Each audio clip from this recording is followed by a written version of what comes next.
The fable of Isis and Osiris, as it has descended to us in the account given by Plutarch, has not been greatly amplified by any modern research.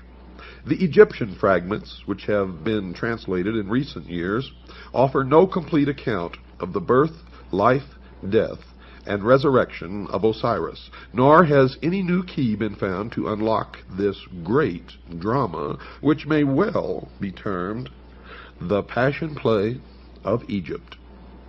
It is not our intention to perpetuate Plutarch's account merely for its outward appearance, but rather from the same motive that inspired Synesius, Platonic philosopher and Christian bishop, to compile his account of the same fabulous history. Synesius, in his treatise on Providence, and you hear that word a lot in the secret societies and especially in Freemasonry, thus introduces the Osirian myth. Quote, "This fable is Egyptian. The Egyptians transcend in wisdom. Perhaps, therefore, this also being a fable, obscurely signifies something more than a fable, because it is Egyptian. If, however, it is not a fable, but a sacred discourse, it will deserve in a still greater degree to be told and committed to writing." Unquote. In presenting a summary of Plutarch's account, I am omitting nothing which could in any way be regarded as relevant. I am taking the liberty, however, of somewhat expanding the fable by incorporating therein some small fragments derived from other Greek writers, and occasionally a few words bearing upon the account from fragments of Egyptian religious literature. The story, then, is in substance as follows. The goddess Nut, whom Plutarch identifies with Rhea, was the daughter of Shu and Tefnut. She is the wife of Seb, also known as Saturn, and the mother of Ra, or Helios, also known as the sun. Now, if we're to trust Plutarch, she afterwards becomes the wife of Ra, or the sun. Nut is unfaithful to Ra, who, discovering that she is with child by Seb, pronounces a curse upon her that she should not be delivered of her progeny in any month or year. Thoth, which is Hermes or Mercury, who is also in love with Nut, comes to her assistance with a stratagem. He plays at tables with the moon goddess, Selene, and wins from her the 70th part of each of her illuminations. And joining these parts together, he forms of them 5 days, which he adds to the calendar. Previous to that time, the Egyptian year consisted of 360 days, the exact number of degrees in a circle. Now, these 5 days being not part of any month or year, Ra was outwitted. You see, because upon these days, Nut brought forth her 5 children at different times in different places. Upon the first of these days, she brought forth Osiris, and the place of his birth, according to Diodorus, was Mount Nisa in Arabia, the Happy. Mount Nisa is now Mount Sinai, folks. At the moment of the birth of Osiris, a voice sounded throughout the world, saying, quote, "The Lord of all the earth is born," unquote. On the second day, Nut gave birth to Eroris, the elder Horus. On the third day, Typhon or Set. On the fourth day, Isis, and on the fifth and last day, Nephthys. The Egyptians, therefore, regard the 5 days, which they term the epact or superadded, as the birthdays of the gods, especially venerating the fourth of them, upon which the benevolent goddess Isis came into being. Plutarch further on announces that the 5 children of Nut were not all of the same father, thus contradicting his earlier statement. For he says that Osiris and the elder Horus were the children of Ra, that Isis was the daughter of Thoth, and only Typhon and Nephthys were actually the offspring of Seb. There is another, an even more recondite legend regarding the elder Horus, which denies him the fathership of Ra, declaring him to be the offspring of Osiris and Isis, while they were still in the womb of Nut. Now these accounts we shall consider later. Osiris was given to Pamela to be educated, and having come to the years of majority, became the king of Egypt. In this high capacity, Osiris applied himself to the civilizing of his nation, turning the Egyptians from their previously indigent and barbarous course of life to a happy and community existence. He taught them agriculture, compiled for them a body of laws for the regulation of conduct, instructed them in the reverencing and worship of the gods, thus establishing Egypt in all the essentials of truth, according to the legend. Now, having brought his own nation to prosperity and enlightenment, Osiris traveled over the rest of the world, converting peoples to his disciplines, not by force, but the persuasion of reason. Osiris was accompanied on this journey by a procession of nymphs and other superphysical beings who filled the air with music and song. In the meantime, Typhon, brother or half-brother of Osiris, had ambition to usurp the throne, but the vigilant Isis, sister wife of Osiris, was too watchful. Typhon, however, having persuaded 72 other persons to join him in his conspiracy, with the aid of a certain queen in Ethiopia named Aso, perfected a plot against Osiris. He fashioned a chest exactly to the measurement of the body of Osiris, which chest he caused to be brought into the banquet hall, where the princes of Egypt were feasting their king's return. Typhon, simulating jest, promised this elaborately ornamented box to the one whose body, upon trial, most nearly fitted it.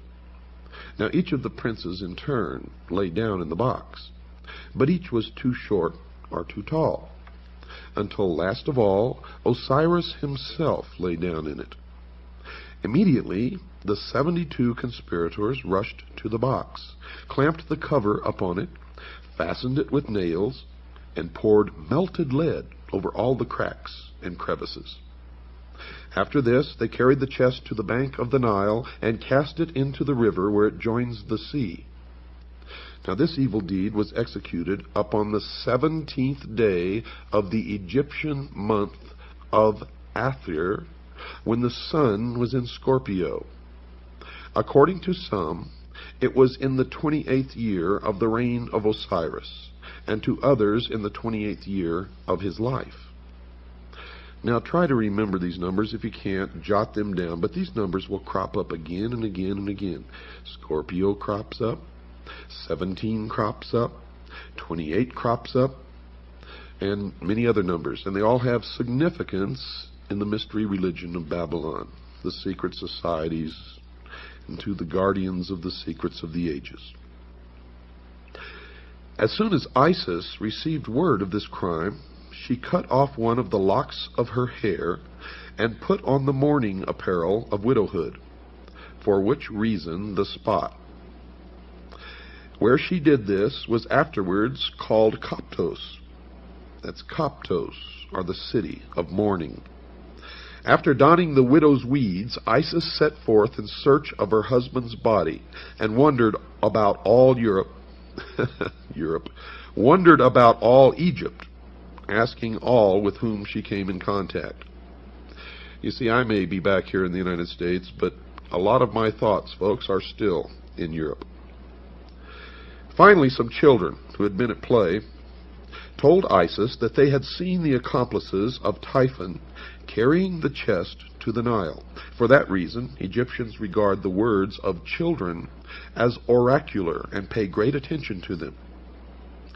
While Isis was searching for her husband's body, she learned that Nephthys, her sister, had by magic insinuated herself into the presence of Osiris before his death, and in the guise of Isis had conceived a son from him. Now Isis sought out the child, which Nephthys has deserted for fear of Typhon's anger, and adopting it, attached it to her person as a constant guard and attendant. This was Anubis, the dog-headed god, who appears in the Book of the Dead and in many of the Egyptian hieroglyphics. After some time, Isis learned that the chest had been carried by the sea to the coast of Byblos. Now, Byblos is also the name for book or Bible, where it had lodged in the branches of a bush of tamarisk, which had grown up miraculously about the sacred receptacle and concealed it within its trunk. Now remember this tamarisk, and remember that it is a tree. The king of Byblos, amazed at the miracle, caused the tree to be cut down, and from the trunk containing the box, he made a pillar to support the roof of his palace. Now by magic, Isis discovered this, and traveling immediately to Byblos, attached herself to the suite of the queen as a nurse to her children. At night, when all the palace was asleep, Isis transformed herself into a swallow and fluttered around the column, bemoaning her fate in strange, sad notes. In due time, Isis revealed her divine nature and asked that the pillar be cut down. Taking therefrom the chest, she departed with it into a desert place, where she performed certain magical rites by which the body of Osiris was temporarily animated. And by this animation she received from Osiris a son who is called the younger Horus, the child who was conceived of the dead. Now there is some confusion in the account at this point. Plutarch says that Isis left the body of Osiris temporarily to visit her son Horus, just mentioned, but the context of the fable would rather call for her departure to a secluded place where the child could be born without the knowledge of Typhon, who certainly would have destroyed him. Isis hid the chest in a remote and unfrequented place, but Typhon, hunting one night by the light of the moon, chanced upon it. Knowing its contents, and realizing Isis to be proficient in magic, he resolved to thwart her purposes, and tearing the body into 14 parts, he scattered them over Egypt. Now remember, 14 parts. Folks, don't forget that. From the inscriptions on the Metternich stele, it seems that Set must have imprisoned Isis and her son Horus. The goddess is made to say, quote, "I am Isis, and I came forth from the house wherein my brother Set had placed me," unquote. Thoth, the prince of law, again came to her assistance and aided Isis to escape from the house. Was it really a prison? Or was it really the house of Set? Thoth also at this time prophesied that Horus would sit upon the throne of his father and rule the double empire of Egypt. Upon the advice of Thoth, Isis hides the child in a papyrus swamp, thus saving him from the wrath of Set. Isis returning, having left her son at Butos, and fashioning a magical boat out of papyrus, traversed the whole of the empire. As she met with the scattered parts of her husband, she buried each one separately. First, however, encasing it in a magical mummy composed of wax, incense, and grain seed. She finally recovered all of the parts of Osiris except the phallus, or the penis, which had been thrown into the river and devoured by 3 fishes. This organ Isis reproduced in gold. Remember this also. Remember the 3 fishes, for they represent ignorance, superstition, and fear. They also represent the church, the state, and the mob. And remember that Isis reproduced this member, this organ, in gold, and having performed all of the ceremonies necessary to ensure the life of Osiris in the underworld, she returned to her son Horus, and by the theurgic arts, of which she was mistress, saved him from death, from the stings of scorpions. Horus, having grown to man's estate, and having received from his mother the tradition of his father's murder, longed to avenge the evil deed. Osiris appeared to his son in a vision, instructing him in the means by which he could overcome the hosts of Typhon. Now we are led to infer that Horus gathered about him an army which, meeting the hosts of Typhon, battled with them for many days, achieving victory. Typhon, according to the legend, was taken prisoner and turned over to the custody of Isis.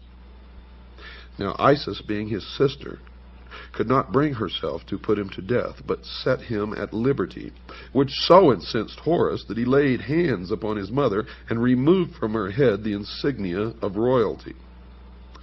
Thereupon Thoth gave her a new helmet, made in the shape of an ox's head.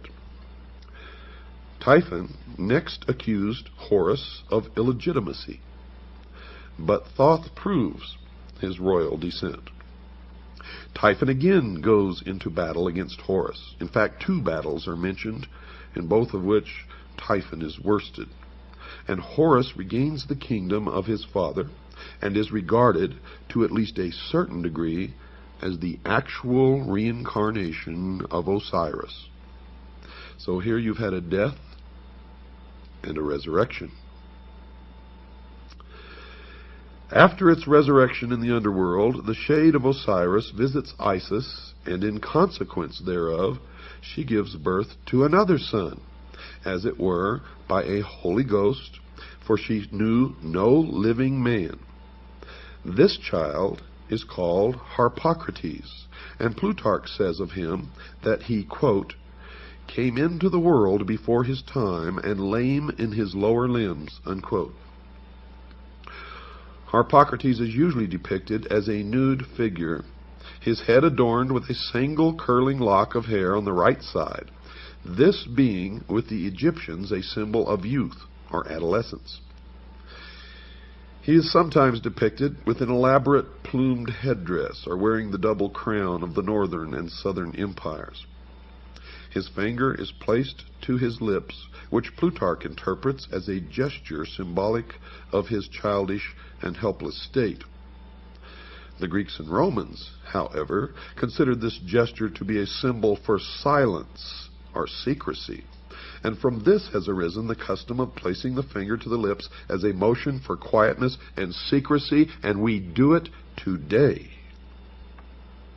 Statues of the god Harpocrates were placed at the entrances to temples and sacred retreats where the dramas of the mysteries were performed, as a sign that silence and secrecy should be observed in the holy places, and that all initiates were bound by vows of discretion.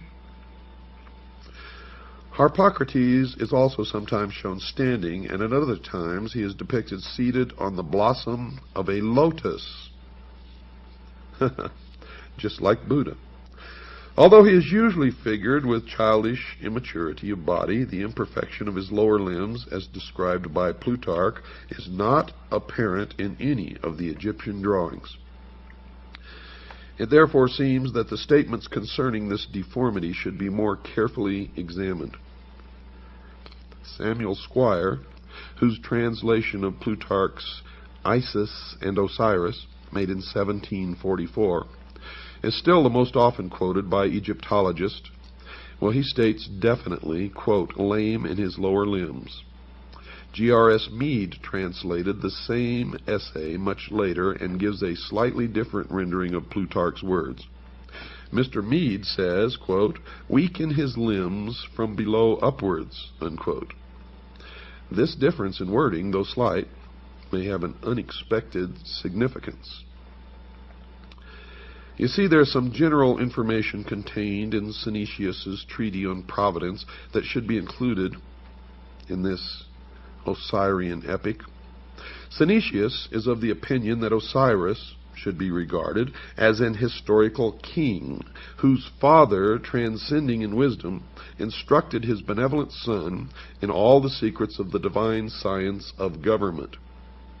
Synesius is moved to this conclusion by a desire to keep all speculation within the sphere of the reasonable. The Platonist bishop seems to have derived much of his account from origins foreign to Plutarch's treatise, or possibly he interpreted differently the restrictions imposed by his vows.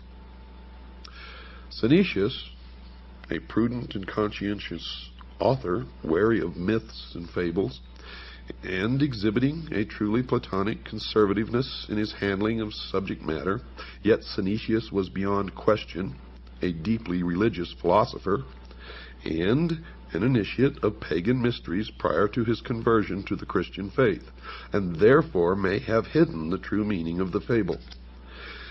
Thomas Taylor is of the mind that the treatise on Providence was written while Synesius was still a votary of pagan mysteries. Now, if so, the writing is unbiased and trustworthy and presents a fair picture of the mystical traditions of the Egyptians interpreted in terms of Platonic metaphysics, but only the exoteric would be allowed to be seen by the profane. Synesius inserts into his narrative a considerable description of the various character of Osiris, which he sharply contrasts with the vice-ridden nature of Typhon. He also explains in detail the process of election by which Osiris came to the throne of Egypt. The electional ceremony, as described by Synesius, is evidently itself a fragment from some secret ritual relating to the installation of a hierophant of the mysteries. Next, Osiris receives from his father an elaborate dissertation in the Platonic temper concerning the relative power of good and evil, in which he is fully warned against the machinations of Typhon. Possibly the most important sentence in Synesius's treatise occurs during this dissertation. The father of Osiris is made to say to his son, quote, "You also have been initiated in those mysteries in which there are two pair of eyes, and it is requisite that the pair which are beneath should be closed, when the pair that are above them perceive, and when the pair above are closed, those which are beneath should be opened," unquote. Now, these words unquestionably have an arcane meaning and are incorporated into the narrative that the true significance of the whole Osirian cycle might not be entirely obscured. And I can tell you that the meaning, folks, is that the eyes above are the exoteric meant for the outer world, for the profane, and the eyes below are the esoteric meant for the initiate, the adept, the priest of the mystery schools only. Synesius does not describe the death of Osiris, but merely reports his vanishment and final restoration to the throne. In the latter part of the story, there was also introduced a certain philosopher who was a stranger in Egypt. This philosopher predicts the fall of Typhon and is an eyewitness to the recrowning of Osiris. Synesius says of this philosopher, quote, "He likewise then learned some particulars about Osiris which would shortly happen, and others which would take place at some greater distance of time, viz. When the boy Horus would choose as his associate in battle a wolf instead of a lion. But who the wolf is a sacred narration, which it is not holy to divulge even in the form of a fable," unquote. Well, the lion, we know, has always been of the tribe of Judah. Such is the amazing tradition of the good king Osiris, the first victim, the first mummy, and the first resurrection. He dies and is born again in three forms. First, as god of the underworld, where he rules the justified dead. Second, as the younger Horus, in whose form he battles for his own honor. And third, as Harpocrates, the silent child. The latter two forms are regarded as incarnations or embodiments of his very self. Yet he exists independent of them as the judge of shades and the lord of the resurrection. Now we know that Osiris was also known as the sun, and Horus was known as the child, or the young Osiris, the young Horus, the baby Horus. So after the sun set in the west, when it rose the next morning, it rose as the young Horus, and as it went across the sky, it became Osiris and then the elder. But in the legends, it's differently at different times Osiris or Horus. Horus the younger, Horus at his peak strength at noon, and Horus the elder. It is also Osiris. So you see that these figures intermingle in the legend, but it all has meaning, and it will all be clear to you at a later time. Now, just because you don't understand some of this and you may be a little lost, don't worry, it will come together. Don't miss one single word of this series of episodes of the Hour of the Time. If you do, I can guarantee you will regret it for the rest of your life. We're going to stop right now, folks. We have to take a break. I will be back right after this very short pause. Nearly all writers attempting an interpretation of the Osirian cycle have recourse to Plutarch. It has seemingly never occurred to Egyptologists that this eminent priest of Delphi might have purposely confused or distorted the fable, or, if not that, might certainly have misdirected the attention of the reader from relevant to irrelevant explanations. Two factors must certainly be taken into consideration when reading Plutarch. First, he was an initiated priest of the mysteries. Of this there can be no doubt. For he himself says, quote, "For the mystic symbols are well known to us who belong to the brotherhood," unquote. And in those days it was known as the Brotherhood of the Snake, and those who possessed the knowledge of the secrets of the ages wore the symbol of the snake on their headdress. And in the Egyptian hieroglyphics, you can see the members of the mystery religion of Babylon in the hieroglyphics as they wore the snake on the front of their forehead. It should be evident to everybody that as an initiate, Plutarch would not have unveiled the secret meaning of the Osirian myth, and I found that to be absolutely true. No man of his priestly station or philosophic mind who so greatly venerated the gods as to attach himself to their service would have been guilty of the impiety of profaning their mysteries, and he would not have violated his oath of secrecy. Furthermore, had his treatise actually exposed any of the secrets of the rites, he would most probably have perished miserably, or at least been publicly disgraced. These evils not descending upon him, we must suppose that his book was regarded as harmless, and for our purpose, therefore, at least not directly informative. The second factor which gravitates against the likelihood of Plutarch's interpretations being correct is the condition of Egyptian metaphysics in the 1st century after Christ. If, as Budge maintains, the Egyptians themselves were unaware of the meaning of the word Osiris long prior to the Christian era, into what decay had the old rites fallen even prior to the Ptolemaic period? Now, Pluto based his accounts upon popular traditions. They were most certainly inaccurate, and it is not impossible that even the priests themselves were for the most part ignorant of the origins of their doctrine. It should not be inferred, folks, from the general literature available concerning this Osirian cycle and the mysteries, that all of the priests were themselves initiates of a high order. Only a small part of them ever actually received the greater secrets of their order. For the rest, rite and ritual suffered. And it's the same today.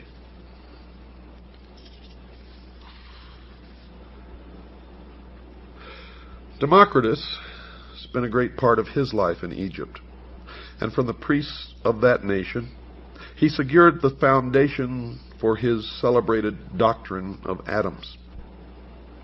That's right, folks, atoms, A-T-O-M-S. A doctrine which has survived as a scientific fact to this day. From all these different philosophers who visited Egypt, we shall secure a better estimation of the profundity of Egyptian learning than from even the Egyptian writings themselves. Plato went to Egypt and was initiated into the mysteries in the Great Pyramid, where he lay for 3 days and 3 nights in the sarcophagus, during which he was imparted knowledge which he was to guard, protect. He describes his initiation in his writings. I suggest that you read it. If we can assume the pragmatic viewpoint that the substance of matter is to be determined from its consequences, then we must indeed highly reverence the wisdom of the Egyptians. For it seems that first among the consequences of that wisdom is civilization itself. That cannot be doubted. Civilization is no fable, nor is it a progeny of myths, but that which is real and substantial. And it bears witness to a profound and superior wisdom, which must have existed over a great period of time, and have been communicated to at least a privileged few since the very beginning of man's cultural impulse. Now we can also take the example of Pythagoras, the great philosopher. While a youth, if we may credit Iamblichus, associated himself with Thales of Miletus, from whom he gained a considerable knowledge of the mysteries.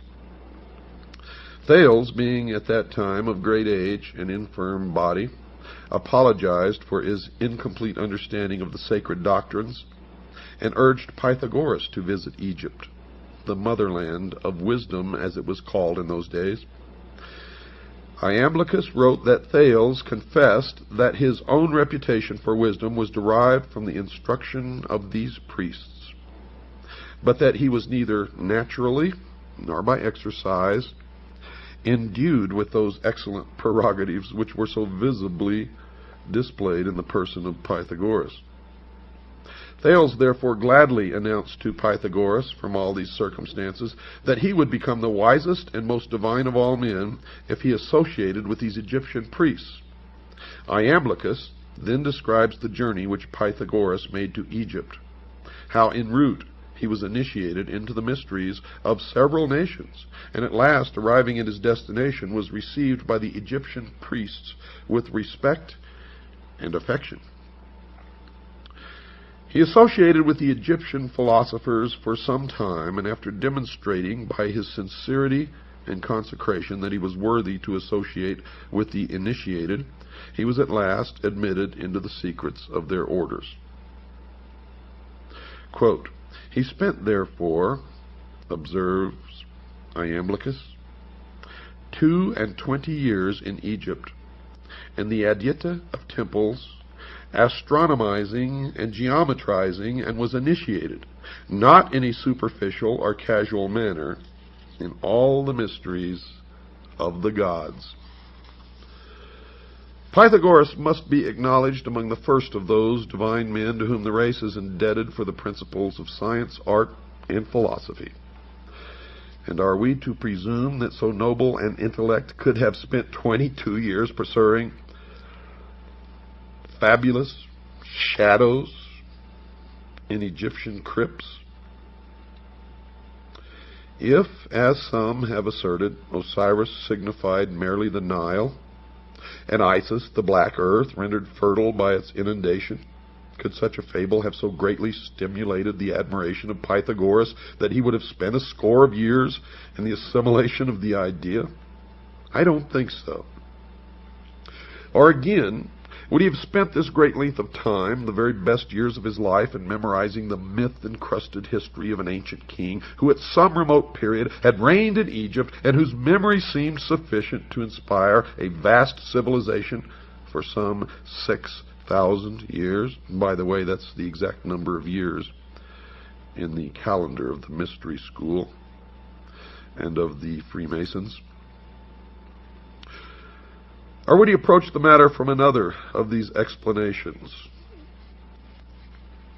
Would Pythagoras have pounded himself for a score of years against the walls of Memphis and find himself fully rewarded by being informed with bated breath by some archimagus that Isis is the dog star? I think not.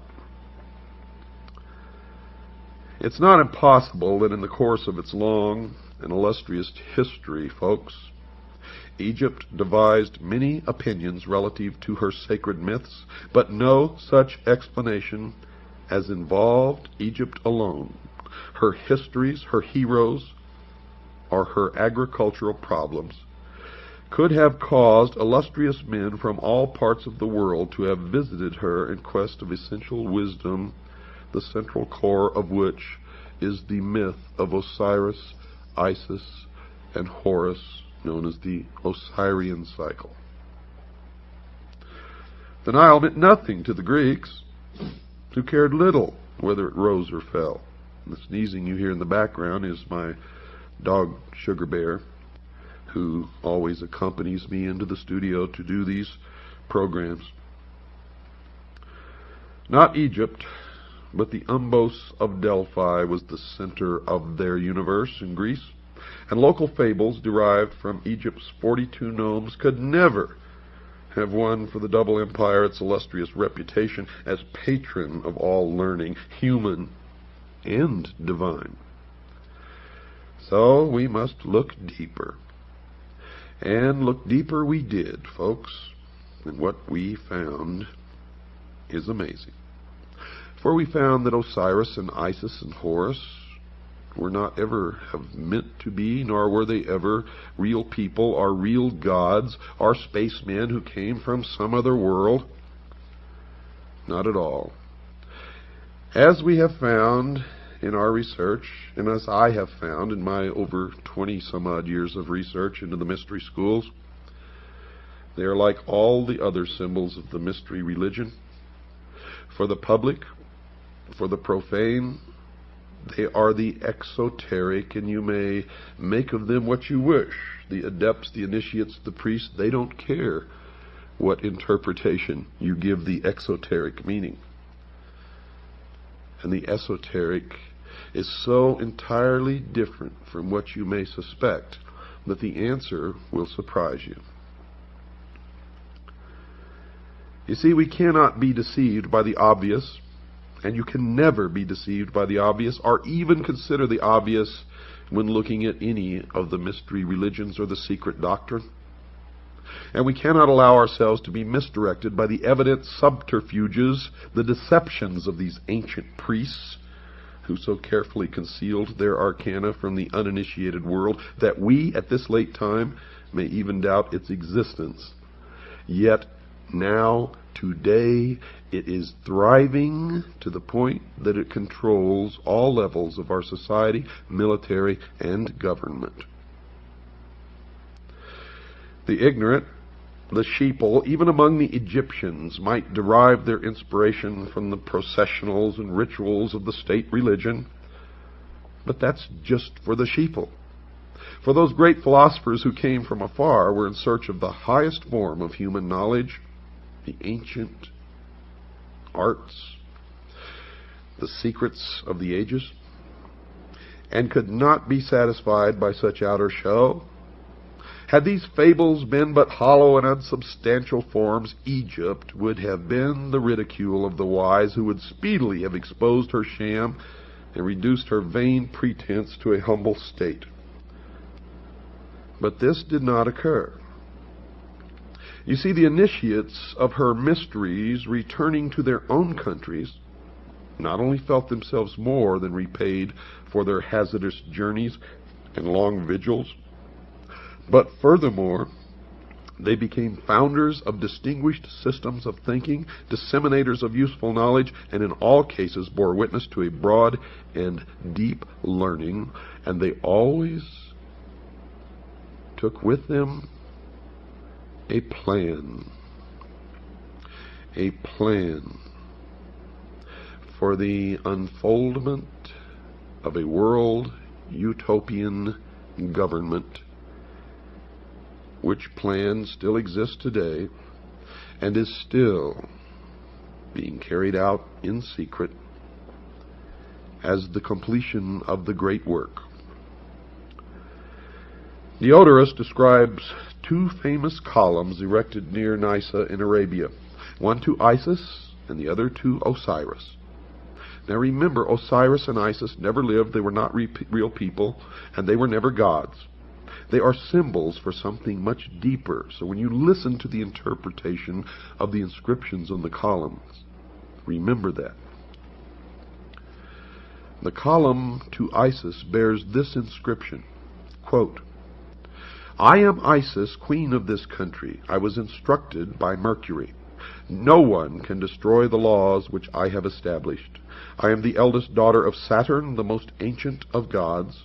I am the wife and sister of Osiris the king. I first made known to mortals the use of wheat. I am the mother of Horus the king. In my honor was the city of Bubastis built. Rejoice, O Egypt, rejoice, land that gave me birth." Unquote. The column to Osiris bore these words, quote, "I am Osiris the king, who led my armies into all parts of the world, to the most thickly inhabited countries of India, the north, the Danube, and the ocean. I am the eldest son of Saturn. I was born of a brilliant and magnificent egg, and my substance is of the same nature as that which composes light. There is no place in the universe where I have not appeared, to bestow my benefits and make known my discoveries." Unquote. And the rest of the inscription, of course, was destroyed. Now, while the inscription on the pillar, or the obelisk in honor of Isis, may be veiled, the inscription on the obelisk dedicated to Osiris is certainly not. He was born of a brilliant and magnificent egg, and his substance is of the same nature of that which composes light. There is no place in the universe where I have not appeared.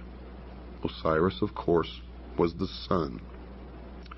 In examining Plutarch's treatise, the introductory remarks appear of special significance.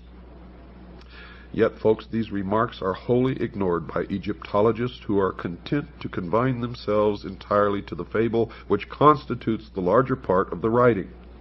If Plutarch, by any word or symbol, reveals even a small part of the sacred mystery, it is to be found in the following words, quote, "For Isis, according to the Greek interpretation of the word, signifies knowledge, as does the name of her professed adversary, Typhon, signify insolence and pride. A name, therefore, extremely well adapted to one who, full of ignorance and error, tears in pieces and conceals that holy doctrine, which the goddess collects, compiles, and delivers to those who aspire after the most perfect participation of the divine nature." Now, if you have a keen intellect, you can all decipher everything else that I'm going to tell you on this program and probably the next one in that short paragraph. And I'll let you ponder that as I continue. Osiris, the black god of the Nile, must be regarded as the personification of an order of learning, for Plutarch identifies him beyond question with the holy doctrine or the mystery tradition.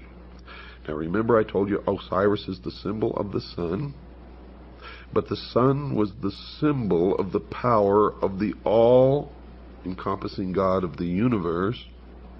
And later you're going to learn that the light, or the sun, represents something even deeper. It represents, dear listeners, primordial knowing. the gift of intellect. And where people can read these myths and think that these people really worship the sun or some god somewhere, they are mistaken. For the true object of their worship is the intellect. And through the use of that intellect, they believe that man will become God. As Thoth personifies the whole sphere of knowledge, and it was through his assistance that Osiris came into being, so Osiris embodies the secret and sacred wisdom reserved for those who were proficients in the ancient rites. Unquestionably, Osiris was later confused with other members of that vast pantheon of divinities which developed in the decadent period of Egyptian religious culture. But to the elect, the initiate, the adept, the priest, he represented to the end primordial knowing, that utter realization of truth, undefiled by intellection, unlimited by any mortal procedure, uncircumscribed by the limitation of thinking. You see, he signified not only that divine at-one-ment with the Absolute, which is the end of all illumination, but by his life, death, and resurrection revealed the means by which mortal consciousness could achieve that end. Now remember, at-one-ment. Thus Osiris becomes a dual symbol, being in the first place the esoteric wisdom. Esoteric, folks, means hidden. So he represented in the first place the esoteric wisdom itself, and in the second place the composite order of initiates through whom that tradition was perpetuated. And now we begin to strip the veil from the mysteries.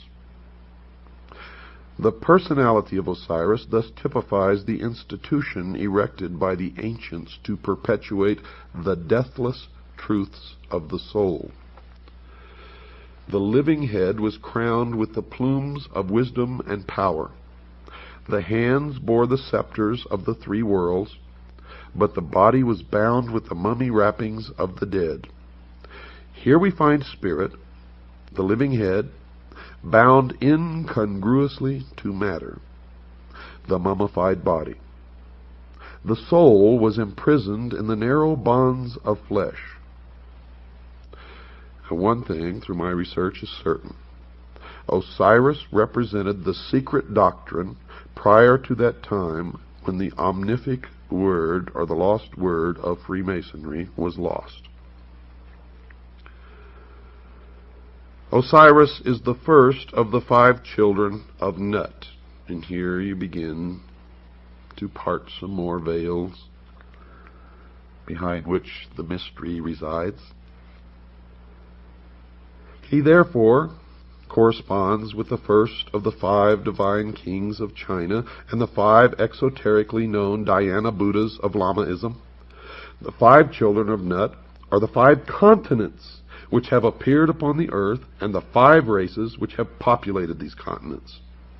Osiris is the primitive revelation of the first race, but as Isis was born upon the 4th day, we find this tradition coming into Egypt through the Atlantean mystery school of which Isis is the symbol, and you will find at the base of all of these things Atlantis.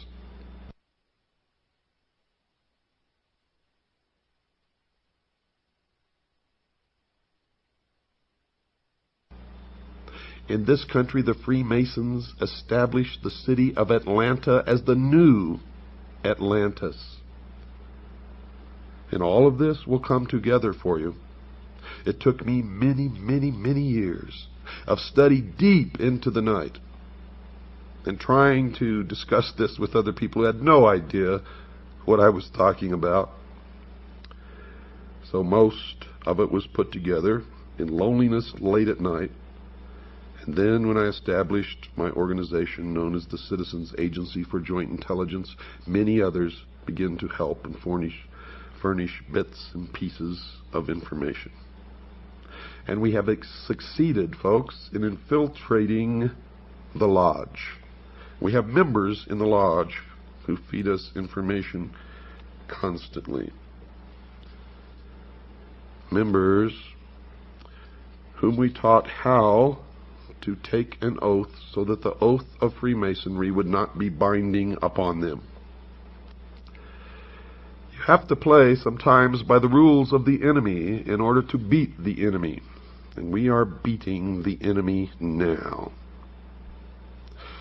From the reign of Osiris, we glean the following philosophical history.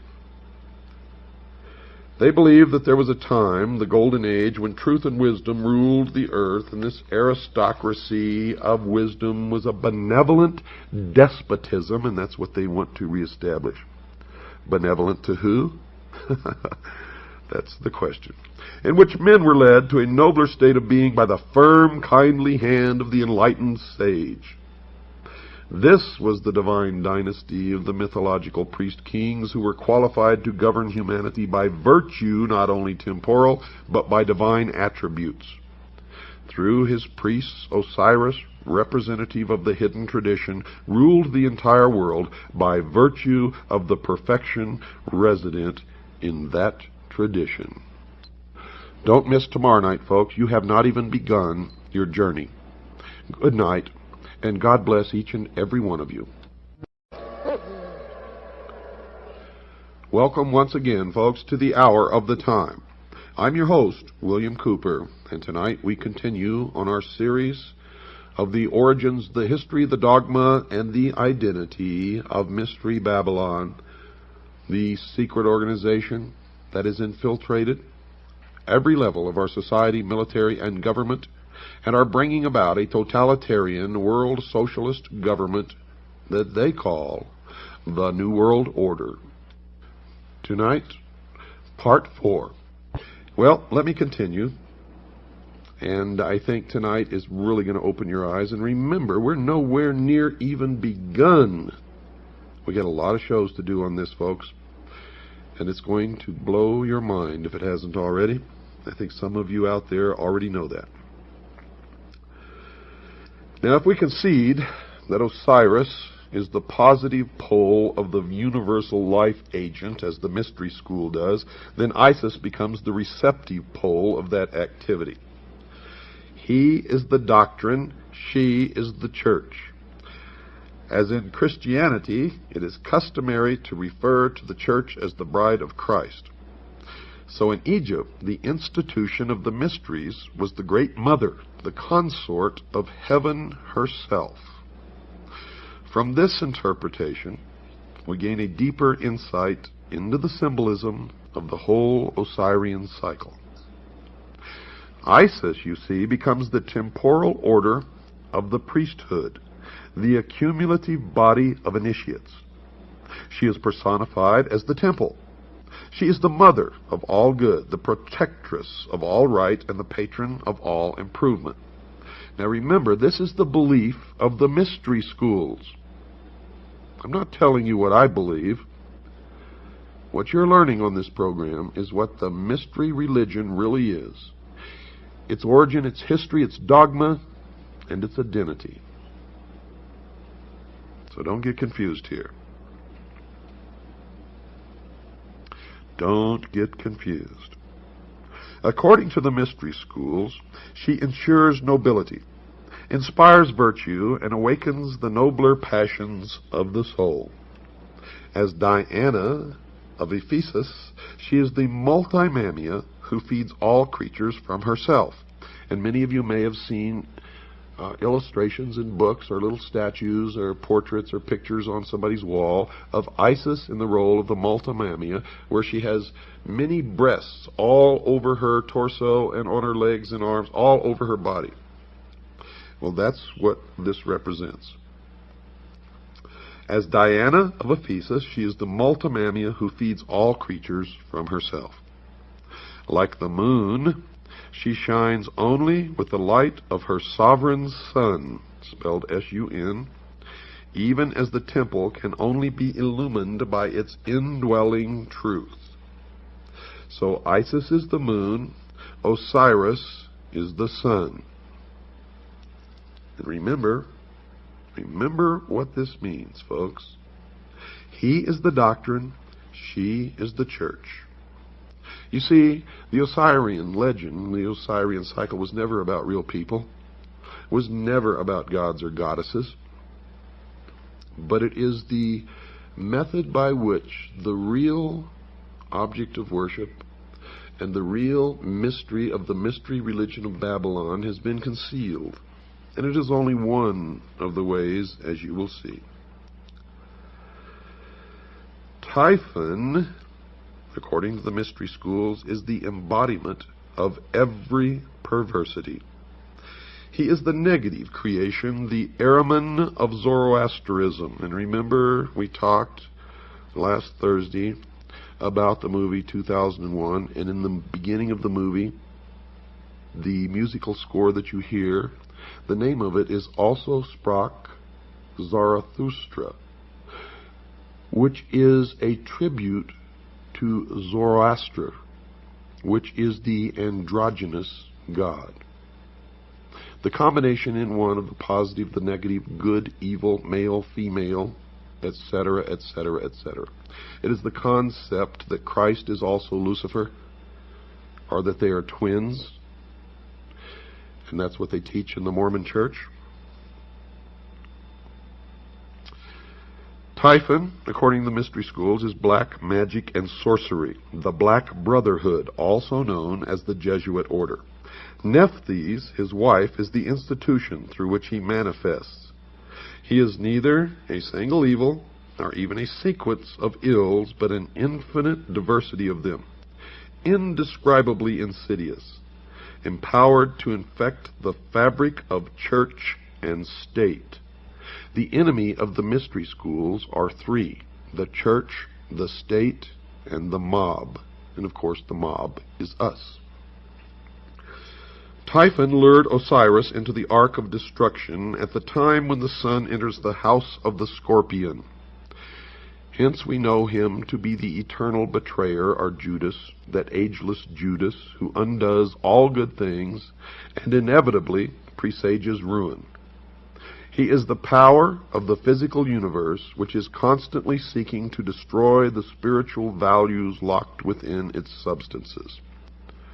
You will see that they have a talent for turning things around. He strikes in the 8th month, and now it is supposed that a child delivered in the 8th month of the prenatal epoch cannot live because of the curse of Typhon. Osiris was born in the 7th month, and thereafter it may be said of him that he was delivered prior to the rule of Typhon. And that's why our forefathers, all Freemasons, established this country by the signing of the Declaration of Independence in the month of July. And this will all become clearer to you as we go along. Of all good things, Typhon is the opposer, according to the mystery schools, occupying the position of the eternal negative.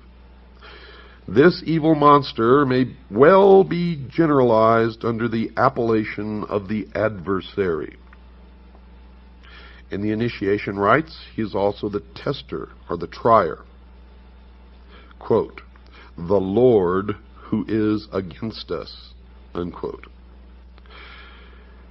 According to the mystery religion, he is the personification of ambition, and ambition is the patron of ruin. It was ambition that set Typhon plotting for the throne of Egypt, designing how he should destroy the power of his brother.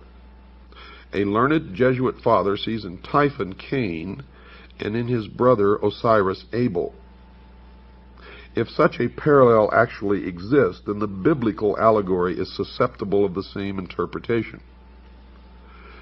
But you see, they have twisted everything around. Adam Weishaupt, the founder of the Illuminati, was a Jesuit priest and a professor at Ingolstadt University, which is a Jesuit university. The Jesuit order was founded by Ignatius Loyola. He was the head of the Ilumbrados in Spain, which is the order of Illuminati long before Adam Weishaupt even came along. He was arrested by the Dominican monks under the Inquisition and used his power of association of those who had influence and power to beg an audience with the Pope. Now, nobody knows what occurred during this audience, but he emerged as the head of a new order called the Jesuits. Now, the Jesuits was just another name for the Ilumbrado, for he took his organization that he already controlled and made it into the Brotherhood of the Jesuits. The Jesuits went on to foment rebellion everywhere that they went, and the Pope gave them incredible power and made Ignatius Loyola immune to any prosecution from any source. And it was they who trained Adam Weishaupt, and it was Adam Weishaupt who formed the branch of what we all know as the Illumined Ones, known as the Illuminati in Bavaria, where he sent out agents to infiltrate the lodges of the secret societies throughout Europe.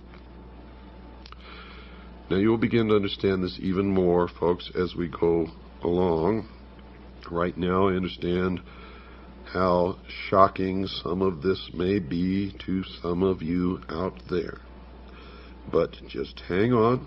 Continue to listen, because we have many, many more hours of this to go before it will all come together for you.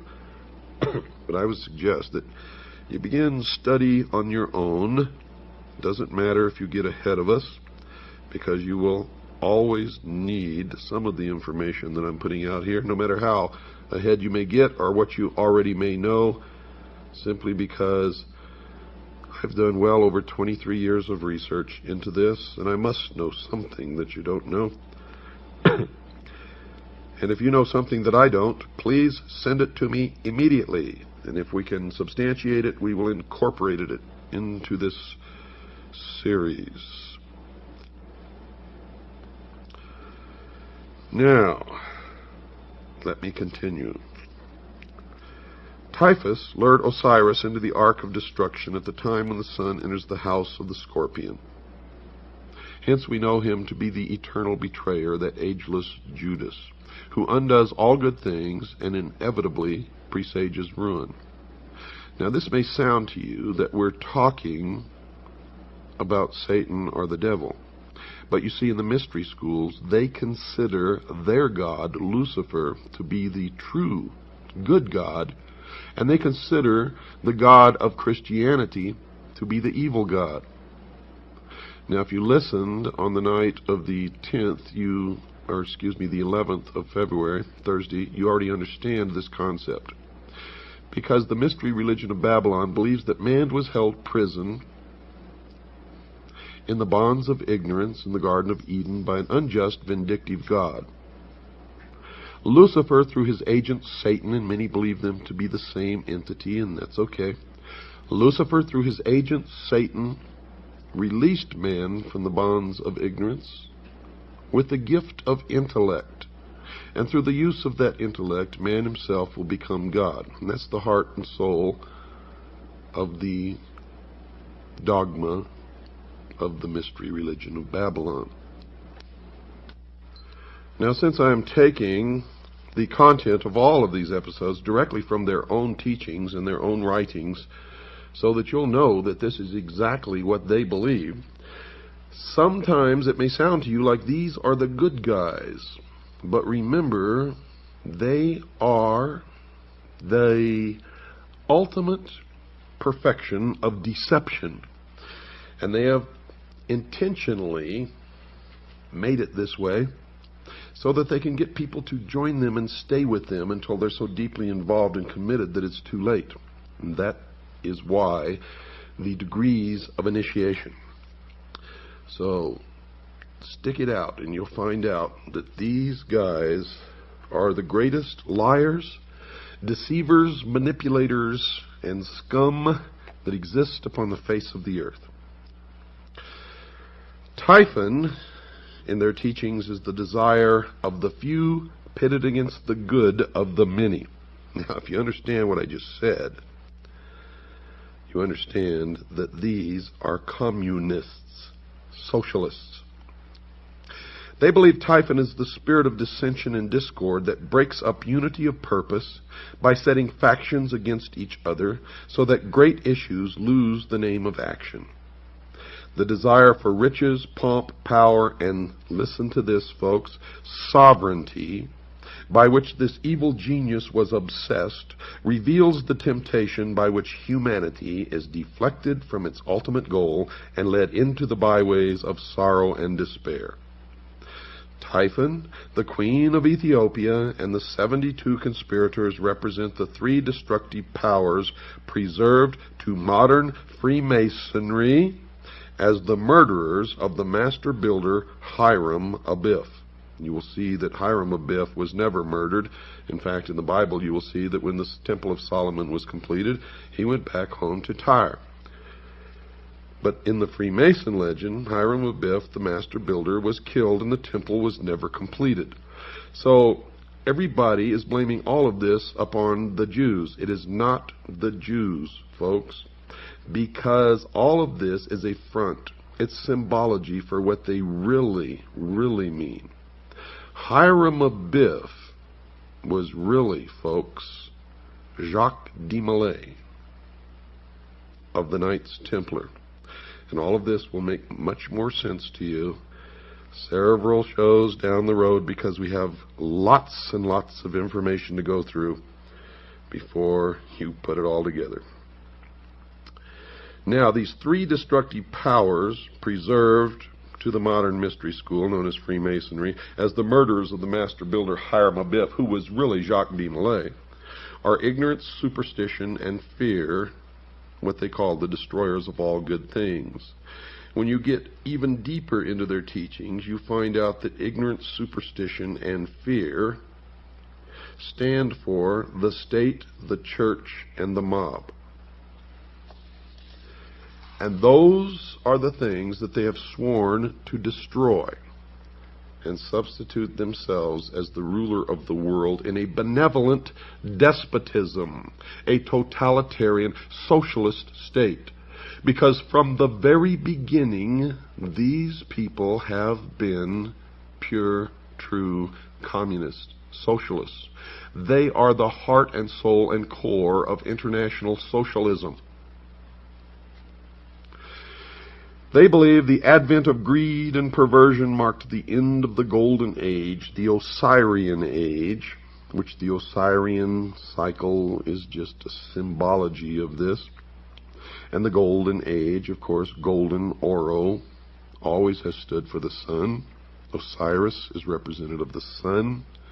And outwardly these people worship the sun, but the sun is just another symbol for their god Lucifer, the light, the intellect. And with the good prince Osiris, the deeper truth returned to his own land. He became the victim of a hideous plot. So what is this mysterious chest, so beautiful in its outer appearance, but so fatal in its application? Well, folks, Plato, who was wise in the wisdom of the Egyptians and who was an initiate of the mystery school, would have answered that it was the body that lures the soul into the sorrows of generation. Now, if this interpretation is projected into the social sphere, the chest becomes symbolic of material organization. Witness the application of this thought to Christianity, where the pomp and glory of the outer show of a vast ecclesiastical mechanism has all but destroyed the simplicity and dignity of the primitive revelation of the mysteries. That is their exact words. See, I didn't make that up. Those aren't my words. Those are the words of the mystery school. And it is an indication, if you didn't think so yet, that Christianity is their enemy. They intend to destroy Christianity and all Christians. The blood will flow when the new world order takes power in the world. And if you sit back and say, well, I'm not worried because I'm going to be raptured, I feel sorry for you, because you are going to suffer tremendously.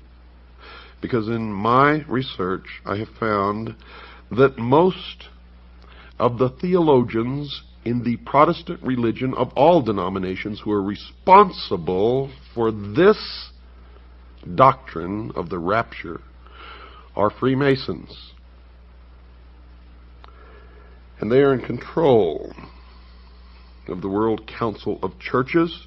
They are responsible for the bringing together of the different religions in the World Council of Churches to attempt to merge them all into one and then change the doctrine to the New World Religion. And if you don't believe that, you get off your little butts and go out there and start looking instead of just listening and accepting. For it is true. And their doctrine, folks, is Zionism. I can tell you right now, Jerry Falwell has admitted publicly that he is a Zionist, and we know that he is also a member of the mystery schools, and many others that you follow blindly instead of reading the words of Jesus Christ. You're all split up. You know, the original teachings of Christ have been so perverted that there are thousands of different sects of the Protestant religion. And the Vatican is the original perversion of the mysteries, established by a pagan Roman emperor, a worshiper of the sun. I hope you're all beginning to open your mind. And I know I'm going to get a lot of letters from a lot of fanatics who don't believe this. And those are the people who will be hurt the most when they find out that it is all true. When they find out that it is all true. Back to their doctrine. The murderers rush from the palace with the lead-sealed casket and cast it with its kingly contents into the dark waters of the Nile. Thus are the ideals which lead men into the paths of truth and righteousness obscured, and with truth no longer evident, according to them, error, which is the Christian church, can rule supreme. Typhon, by now you should know that Typhon is their designation for Christianity. Typhon ascended the throne as regent of the world, swinishly gloating over a dejected humanity he had led into dark and devious byways. By the Nile, may we not understand the river of generation, in the current of which souls imprisoned in mortal nature move helplessly upon the never-ceasing current. Now they believe that truth is dead. And according to their belief, with truth dead, or at least exiled to the invisible world, material facts were superseded by opinions. Opinions bred hatreds, and men finally fought and died over notions both senseless and soulless. And that is another deception and another lie. For in my research I have found that in every instance of the most terrible things and wars that have ever happened on the face of the earth, these men are the ones who have brought it about. Have brought it about. Greed became the dominating impulse, they say, gain the all-absorbing end, and ruthlessness the all-sufficient means. In the dark ages of uncertainty, when reality hid its face and no man dared to know, the leering Typhon ruled his ill-gotten world, binding men to himself by breeding 1,000 uncertainties to sap courage and weaken conviction. Men ask, why seek to know? Knowledge does not exist. Life is a cruel jest, purposeless and of short duration. Because the human mind demanded intellectual expression, Typhon sowed the seeds of intellectual confusion, so that numerous orders of learning appeared which were convincingly plausible but untrue. These various orders of thought survived by catering to the weaknesses and limitations of the flesh. Today, our great industrial civilization is feeling the heavy hand of an outraged destiny. The evil genius of our ambitions has again undone us, and our follies crumble about us. Typhon rules the world, for the earth today is the arena of the ambitious. Remember? Typhon is their symbol for Christianity. Don't go away, folks. I've got to take a short break. I'll be right back after this short pause. I want you to have a pencil and paper with you. I'm going to give you some information. I shall return. Well, that didn't take long, did it? Tonight's show, folks, is brought to you by the Pilot Connection. The Pilot Connection. Write down this address. 6333 Pacific Avenue, Suite 334, Stockton, California, 95207. That's 6333 Pacific Avenue, Suite 334, Stockton, California, 95207. Or you can call them at area code 209-957-5493. That's 209-957-5493. Who is the Pilot Connection, and what do they do? Well, the Pilot Connection is an organization, a First Amendment educational society that specializes in teaching people the true law about income tax.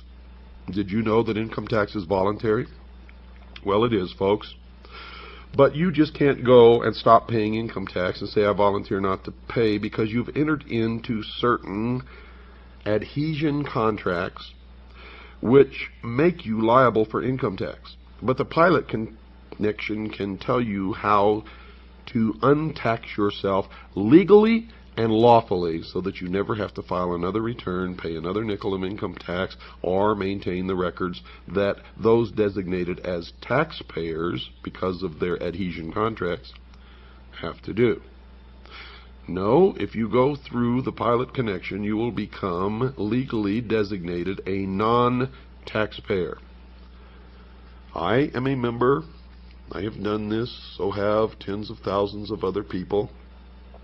And I can tell you that it is true, that it works, and that you will have no problem with the IRS, unless, of course, Congress changes the laws down the road, and then we will have to see what those changes are if they do that. And if they change the law and then it becomes binding that we have to do it again, then we will have to do it. Okay. Now, if you would like information on how to join the Citizens Agency for Joint Intelligence, which is our private intelligence organization, the largest and the most successful in the world, and if you've been listening to this program, you know that that is true.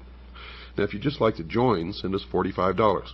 Just send $45. Tell us you want to become a CAGI member, and we'll put you on the rolls and send you all your information, your press credentials, and everything else that you get along with your membership. And believe me, it's well worth your while. Your money comes back to you 1,000-fold, as our members, our current members, will be happy to tell you. That is, if you use the benefits. Or if you would like a packet of information, or if you'd like to purchase my book, Behold a Pale Horse, which is 500 pages of the most suppressed information ever published in the history of the world. Call Stan. Talk to him. He's my right-hand man.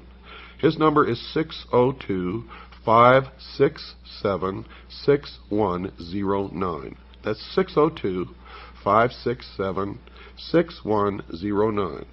Or just write to Stan and ask him for a packet of information. Write to Stan, S-T-A-N. Post Office Box 889, Camp Verde, Arizona, 86322. That's Post Office Box 889, Camp, spelled C-A-M-P, Verde, which is Spanish for green, spelled V as in Victor, E-R-D-E, Arizona, 86322. Well, let's get back to where we left off, folks. What then of Isis, the mother of the mysteries. She who was so defiled and desecrated by the profane that her sages and prophets were forced to flee into the wilderness to escape the machinations of the evil one. Is she not the woman clothed with the son of Revelation who flees with her man-child into the wilderness to escape the evil purposes of the great dragon? Well, folks, that's what the mystery school believes, but I can tell you that's not true. You see, the mystery school was the original college run by Nimrod in the city of Babylon. And the college was a college of priests who practiced the religion of the sun. The college, the adepts, the initiates, the priests were scattered all over the world when Seth, the son of Noah, came with an army and defeated Nimrod. And this is where the legend really comes from, because Seth chopped Nimrod up into little pieces and scattered him all over the land. In the legend of the Osirian cycle, Osiris was chopped into 14 pieces. Isis came to put him back together again and bring him to life. She could find all the pieces save one, the phallus, or the generative force. It is now known as the lost word of Freemasonry. And the phallus is represented by the obelisk, the monolith. It is the penis of Osiris, the generative force. It represents the lost word of Freemasonry. It represents the Luciferian philosophy. It represents the light, the sun, Lucifer, the intellect. In Dealey Plaza, you will find an obelisk. In Washington, D.C., you will find an obelisk known as the Washington Monument. In the courtyard of the Vatican, you will find an obelisk. Should I continue? The family in England, whose estates are called Sion House, has an obelisk on their lawns. Should I go on? I will. I will go on and on and on and on until you either wake up or I am dead, one or the other. And if you don't wake up, I would rather be dead than live in slavery in the New World Order, with our Constitution destroyed, the family broken, the children taken from the homes to be raised by the state, Christians and patriots locked in prison camps, labor camps, until they are no longer useful, and then they will be executed. And the blood will run in the New World Order. If you don't believe me, look back at every single nation where international socialism has triumphed over Christianity, and you will see that tens of millions perished, were destroyed. Socialism, folks, sucks. And I will not live under such a system, and I hope you agree with me. If you don't like my language, that's tough. I'm fighting a battle against people with no morals, no decency, no heart, no soul. No soul. They do not even believe in God. They do not even believe in God.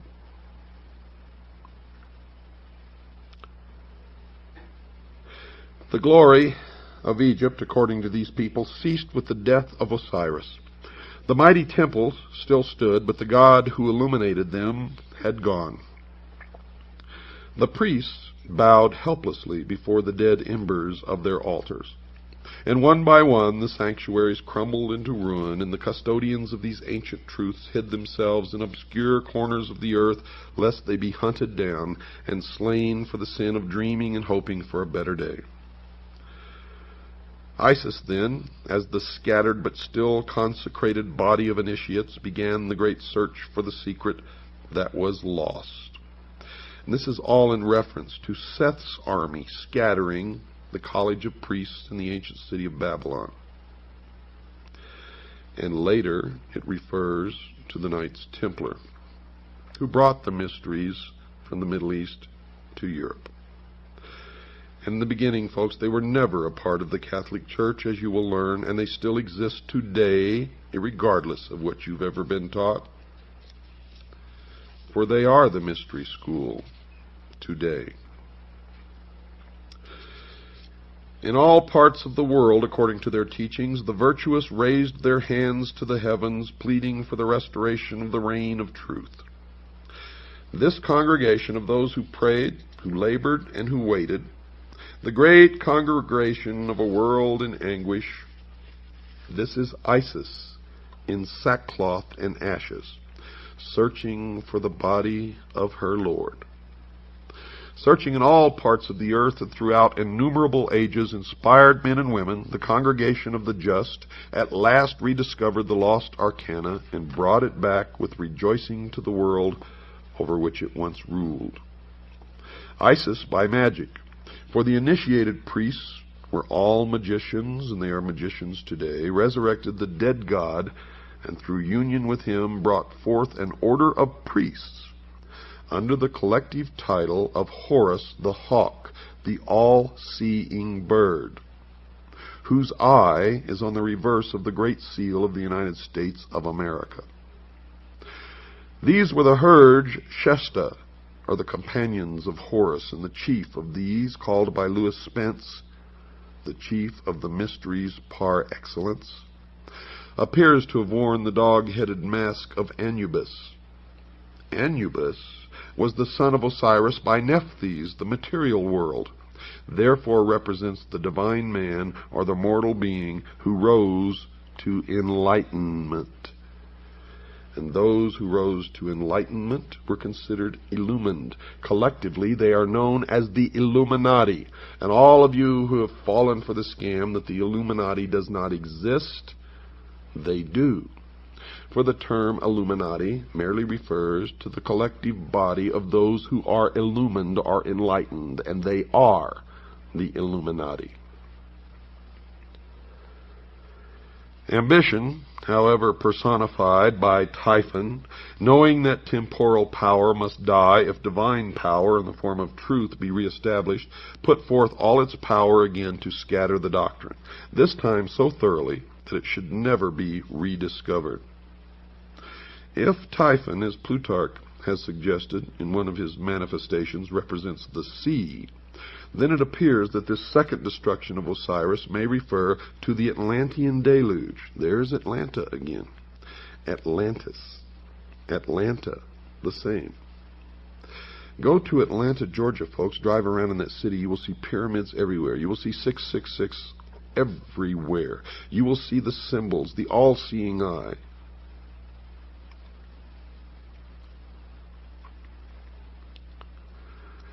Osiris may refer to the Atlantean deluge, by which the doctrine was swallowed up or lost, and its fragments scattered among all of the existing civilizations of that time. And the story continues. The body of Osiris, the secret doctrine, is divided into 14 parts. Remember, Osiris was chopped into 14 parts. They found all save one, the phallus or the penis of Osiris. Well, the body of Osiris represents the secret doctrine. It's divided into 14 parts and divided among the parts of the world. And the lost word of Freemasonry is the generative force, the lost part of Osiris, the lost part, the secret of the secret doctrine. So we must therefore understand that it was scattered through the 7 divine and 7 infernal spheres. The locusts and tails of India are by different symbolism through the 7 worlds which are without and the 7 worlds which are within. The Kabbalah of the Jews. Bacchus was torn into 7 pieces by the Titans, and Osiris into 14 pieces. To use the words of Faber, quote, both these stories are in substance the same, for the second number is merely the reduplicate of the first. By a variation of much the same nature, the ancient mythologist added 7 Titanides and 7 Kabiri to the 7 Titans, unquote. The parts of Osiris were now scattered so hopelessly that ambitious Typhon, or the Titans, felt his authority to be secure at last. But wisdom is not thus easily to be cheated. Listen to this carefully, folks. This is their own words. In the dark retreats of Islam, the Sufi explored the depths of nature. Among the Jews, the learned rabbins unraveled the intricate skein of Kabbalism. Among the Greeks, initiates rose to life through the nocturnal rituals of Eleusis. In India, neophytes were brought to the contemplation of the triple-headed Brahma at Elephanta and Ellora. Through the Middle Ages, the alchemists in their retreats explored the infinite chemistry of existence. The Illuminati sought the pearl of great price, and Rosicrucian adepts sought to recast the molten sea. All these together were but Isis, still searching for the members of her Lord. At last, according to the tradition, all these parts were restored again but one. But this one could not be returned. Now you understand why I tell you it's not the Jews, folks. If you're persecuting the Jews, you're making a big mistake. It is some of the Jews. It is some of the Catholics. It is some of the atheists. It is some of all of the people of all of the nations and races and religions of the world. And outwardly, if they attend a church in your neighborhood and profess to believe in that religion, it is a lie. It is how they gain influence and power in that community. For they worship one God and one God only in the temple without windows, the headquarters of which in this country is exactly 13 blocks from the White House. The Egyptian allegory tells us that the phallus of Osiris was swallowed by a fish. Now, folks, this is most significant, and we may even infer that mankind itself is the fish, but it even goes any further, for this age has been known as the age of Pisces, the fish. The significant force and the power in the age of Pisces was Christianity, and the fish actually refers to Christianity. The phallus being the symbol of the vital power of the mystery school, and so used in Egyptian hieroglyphics. The phallus, then, is the lost word which is not discovered, but for which a golden replica is substituted. In the Egyptian hieroglyphics, the physical body, after the death of the soul or its departure therefrom, is called the Khat, or K-H-A-T, and the hieroglyphic for this is a fish. Thus, the physical body of man is definitely tied up in symbolism with the creature which conceived Sun, Horus, a term concealing the collective body of the perfected adepts who were born again out of the womb, swallowed the triple phallus of Osiris, the threefold generative power. This golden phallus is the three-letter word of Freemasonry, concealed under the letters A-U-M. And all of those of you in the New Age movement, or all of those of you who fell for all these gurus who came over here and taught you to sit and meditate, and while you were meditating, hum this Aum, A-U-M.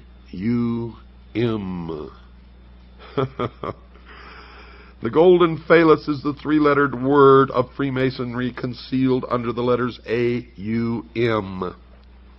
How do you feel, sheeple? And why do you do these things? Because somebody tells you to. Isis, by thus modeling and reproducing the missing member of Osiris, gives the body of the god the appearance of completeness, but the life power, folks, is not there.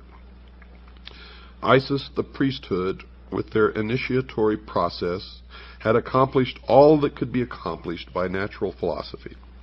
Therefore, recourse is again had to magic. The golden phallus is rendered alive by the secret processes rescued from the lost book of Thoth. Thus the divine power of Osiris is restored through the regeneration of man himself and the processes of initiation. In the Greek system, man was rendered divine because his composition contained the blood of Bacchus, they believe, and in Egypt because it contained the seminal power of Osiris. The institutions raised in the world to perpetuate the deeper truths of life, according to them, labored on through the centuries, seeking for the lost key, the living crux ansata, which, if rediscovered, would enliven and impregnate the whole world, and restore the good king Osiris to the throne left empty by his cruel death. The purpose of the Osiric rite is therefore revealed as twofold.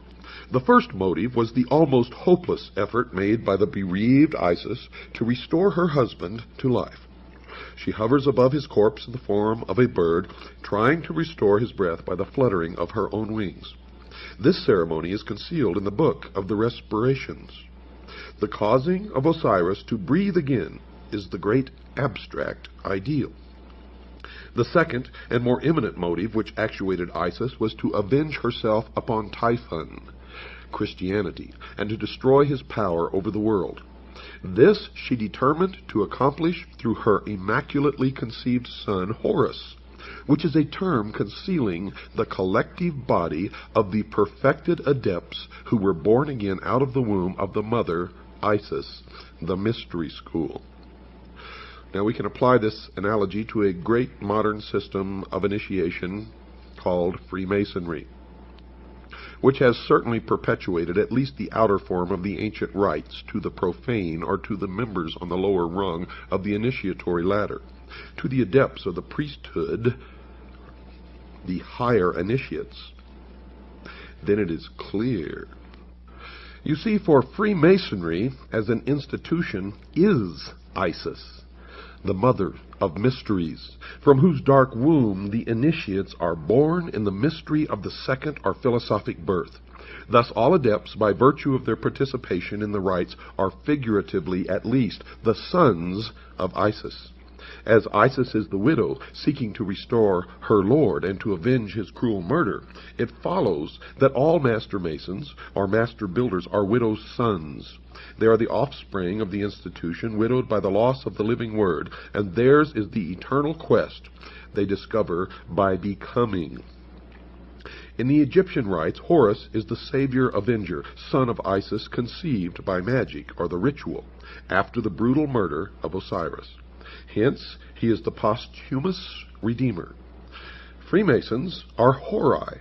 They are the eye of Osiris, whose body, therefore, is made up of eyes. Each initiate is a Horus, each is a hawk of the sun, spelled S-U-N, and for one reason is each raised, and that is that he may join the army which is to avenge the destruction of wisdom and restore the reign of the all-seeing Lord, Lucifer.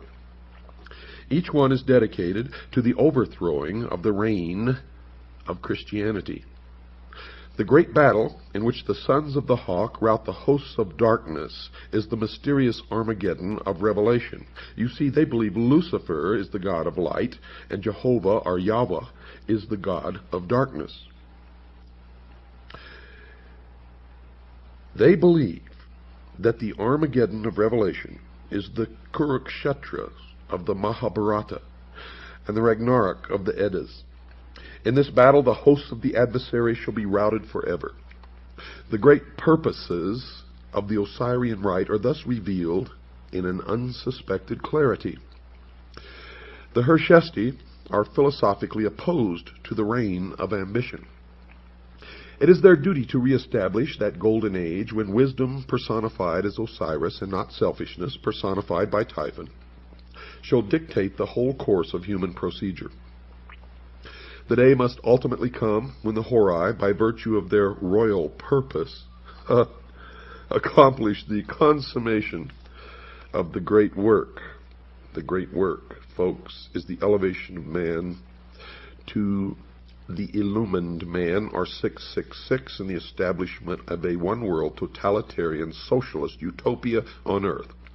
The missing word will be found, and the golden substitute will be replaced as promised in the ancient rite. Osiris will rise in splendor from the dead and rule the world through those sages and philosophers in whom wisdom has been has become incarnate. It should be particularly noted that the Egyptians do not regard Osiris as wholly dead, but view him as continuing to live in the underworld, where he superintends the ceremony of the psychostasia. The underworld is not the sphere of the dead alone. It is the world of the mysteries. Lucifer is therefore God of the hidden fane, the temple which is beneath the earth, the house of the low ceiling, the crypts into which the initiates go in search of truth. He is the dweller who abides in the darkness of the innermost. His throne is not in the objective world, but in that subjective sphere which is the inner life of man. They believe that thus is it arcanely intimated that while truth may perish from society, it cannot die from the heart, which preserves the sacred tradition through that natural inspiration by which all men are gradually moved to truth. In the meantime, the widow Isis, the mystery school, continues to produce out of herself the host of potential redeemers. Spiritual education continues from age to age in secret, and though temporarily obscured in this generation or in that, its onward process, they believe, is inevitable. Out of the hidden house, guarded by the silent God, must someday issue the glorious and illumined Horus. 666 is the number of that man, the very incarnation of his own father, Osiris or Lucifer, the personification of the Lord of Abydos, the avenger of all, and the just God in whom there is no death. Good night, and God bless you all.